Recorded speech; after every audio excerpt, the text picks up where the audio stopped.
everyone. We are in the middle of reading our story, The One and Only Ivan, and we are up to part 8, Babies. Back in those days, the Big Top Mall was smaller. It had a pony ride, a wooden train that bustled around the parking lot, a few parrots, and a surly spider monkey. But when Mac brought me, a baby gorilla dressed in a crisp tuxedo, to the mall, everything changed. People came from far and wide to have their pictures taken with me. They brought me blocks and a toy guitar. They held me in their laps. Once I even held a baby in mine. She was small and slippery. Bubbles flowed from her lips. She squeezed my fingers. Her rear was puffy with padding. Her legs bowed like bent twigs. I made a face. She made a face. I grunted. She grunted. I was so afraid she would fall that I squeezed her tightly, and her mother yanked her away. I wonder if my mother ever worried about dropping us. We always held on, but that's easier to do when your mother is furry. Human babies are an ugly lot, but their eyes are like our babies' eyes, too big for their faces and for the world. One day, after many weeks of loud talking, Helen packed a bag and slammed the front door and never came back. I don't know why. I never know the why of humans. That night, I slept with Mac in his bed. Remember, Helen is Mac's wife. The old nests were woven of leaves and sticks and shaped like his bathtub, cool green cocoons. Mac's bed, like mine, was flat, hot, without sticks or stars. Still, he made a sleeping sound like the rumble my father used to make when all was well, a sound from deep inside his belly. Mac grew sullen. I grew bigger. I became what I was meant to be, too large for chairs, too strong for hugs, too big for human life. I tried to stay calm, to move with dignity. I did my best to eat daintily. But human ways are hard to learn, especially when you're not a human. When I saw my domain, I was thrilled, and who wouldn't have been? It had no furniture to break, no glasses to smash, no toilets to drop Mac's keys into. It even had a tire swing. I was relieved to have my own place. Somehow I didn't realize I'd be here quite so long. Now I drink Pepsi, eat old apples, watch reruns on TV. But many days I forget what I'm supposed to be. Am I a human? Am I a gorilla? Humans have so many words, more than they truly need. Still, they have no name for what I am. So what happened was he got too big to live in Mac's house. So that's when Mac brought him to the Big Top Mall and gave him his own cage. Ruby is finally asleep. I watch her chest rise and fall. Bob, too, is snoring. But my mind is still racing. For perhaps the first time ever, I've been remembering. It's an odd story to remember, I have to admit. My story has a strange shape, a stunted beginning, an endless middle. I count all the days I've lived with humans. Gorillas count as well as anyone, although it's not a particularly useful skill to have in the wild. I've forgotten so many things, and yet I always know precisely how many days I've been here in my cage. I take one of the magic markers Julia gave me. I make an X, a small one, on my painted jungle wall. I make more X's and more. I make an X for every day of my life with humans. My marks look like this.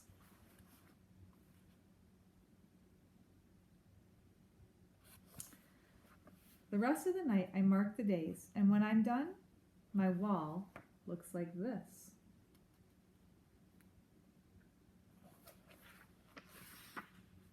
And so on until there are 9,876 X's marching across my wall like a parade of ugly insects. That's a long time to be in a small cage. It's almost morning when I hear steps. It's Mac. He has a sharp smell, and he weaves as he walks. He stands next to my domain. His eyes are red. He's staring out the window at the empty parking lot. Ivan, my man, he mumbles. Ivan. He presses his forehead against the glass. We've been through a lot, you and me. And then we don't see Mac for 2 days. When he returns, he doesn't talk about Stella. Mac says he's anxious to teach Ruby some tricks. He says the billboard is bringing in more visitors. He says it's time for a new beginning. All afternoon and into the evening, Mac works with Ruby. Ruby's feet are looped with rope so that she can't run. A heavy chain hangs off her neck. Mac shows her Stella's ball, her pedestal, her stool. He introduces her to Snickers. When Ruby obeys Mac, he gives her a cube of sugar or a bit of dried apple. When she doesn't, he yells and kicks at the sawdust. When George and Julia arrive, Mac is still training Ruby. Julia sits on a bench and watches them. She draws a little, but mostly she keeps her eyes on Ruby. Bob watches too. He's hiding in the corner of my domain under knot tag. It's raining outside and Bob does not like damp feet. Ruby trudges behind Mac, her head drooping. Endlessly they circle the ring. Sometimes Mac slaps her flank with his hand. Suddenly Ruby jerks to a stop. Mac pulls the chain hard, but Ruby refuses to move. Come on, Ruby, Mac is almost pleading. What's your problem? She's exhausted, I say to myself. That's the problem. Mac groans. Idiot elephant. Idiot human, Bob mutters. Walk, Ruby, I say, although I know she's too far away to hear me. Do what he says. Walk, Mac commands. Now. Ruby doesn't walk. She plops her rump on the sawdust floor. I think maybe she's tired, Julia says. Mac wipes his forehead with the back of his arm. Yeah, I know. We're all tired. He pushes Ruby with the heel of his boot. She ignores him. George looks over from the food court where he's wiping off tables. Mac, he yells, maybe you should call it a day. I'll close up. Mac yanks on Ruby's chain. She's as anchored as a tree trunk. He pulls harder and falls to his knees. That does it, Mac says. I'm through playing around. And he stomps off to his office. When he returns, he is carrying a long stick. The gleaming hook on its end is almost beautiful, like a sliver of moon. But it's a claw stick. Mac pokes Ruby with a sharp point. Not hard, just a touch. I can tell he wants her to see how much it can hurt.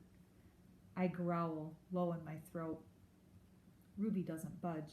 She's a gray, unmoving boulder. She closes her eyes, and for a moment I wonder if she might have fallen asleep. I'm warning you, Mac says. He breathes out and stares at the ceiling. Ruby makes a huffing sound. Fine, Mac says. You want to play it that way? And he draws back the claw stick. No, Julia cries. I'm not going to hurt her, Mac says. I just want to get her attention. Bob snarls. Mac swings, and the hook slices the air just a few inches above Ruby's head. See why you don't want to mess with me, Mac says. He draws back the claw stick again. Now move! Ruby jerks her head, flinging her trunk toward Mac. She makes a noise that sends the sawdust scattering and makes my glass shiver. It's the most beautiful mad I've ever heard. Ruby's trunk slaps into Mac. I don't see exactly where she strikes him, somewhere below his stomach, I think, and I know he must be uncomfortable because Mac drops the claw stick and falls down on the ground and curls into a ball and howls like a baby. Direct hit, Bob says. Mac groans. He stumbles to his feet and hobbles off toward his office. Ruby watches him leave. I can't read her expression. Is she afraid? Relieved? Proud? When Mac is gone, George and Julia lead Ruby from the ring. It's okay, baby, it's okay, Julia says, stroking her head.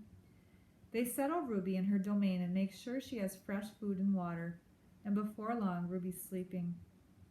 Dad, Julia asks, as George locks Ruby's door, do you think Mac would ever hurt Ruby?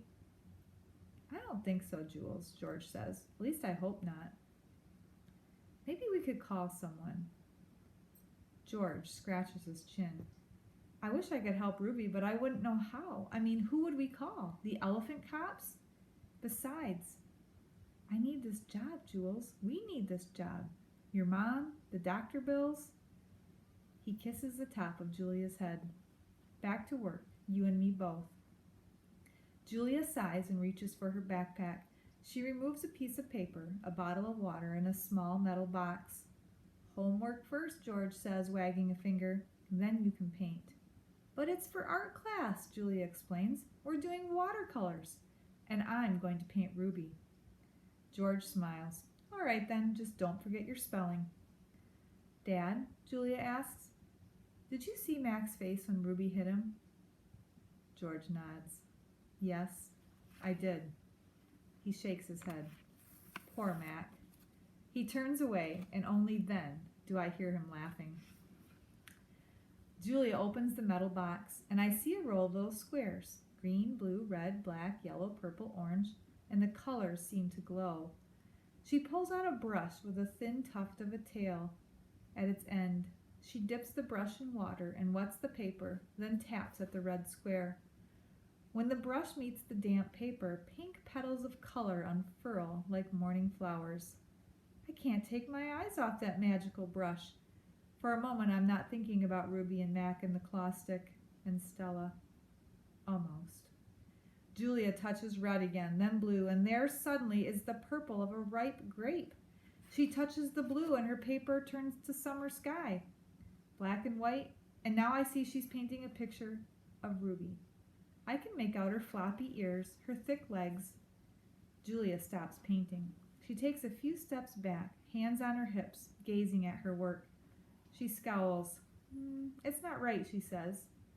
She glances over her shoulder at me, and I try to look encouraging. Julia starts to crumple up the paper, then reconsiders. Instead, she slides it into my cage at the spot where my glass is broken. Here you go, she says. A Julia original. That'll be worth millions someday. Gingerly, I pick up the paper, and I don't eat one single bite of it. Oh, hey, I almost forgot. Julia runs to her backpack. She pulls out 3 plastic jars, one yellow, one blue, one red. She opens the jars, and an odd, not food smell hits my nose. Julia pushes the jars one by one through the opening in my cage. Then she slides some paper through. These are called finger paints, she says. My aunt gave them to me, but really, I'm too old for finger painting. I stick a finger into the red jar. The paint is thick as mud. It's cool and smooth like bananas underfoot. I pop my finger into my mouth.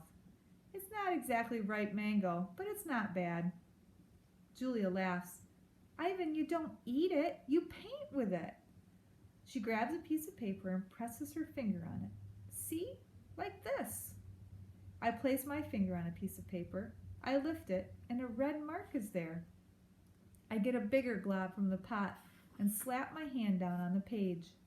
Then, when I pull my hand off the paper, its red twin stays behind. This isn't like the ghostly handprints on my glass, the ones my visitors leave behind. This handprint can't be so easily wiped away.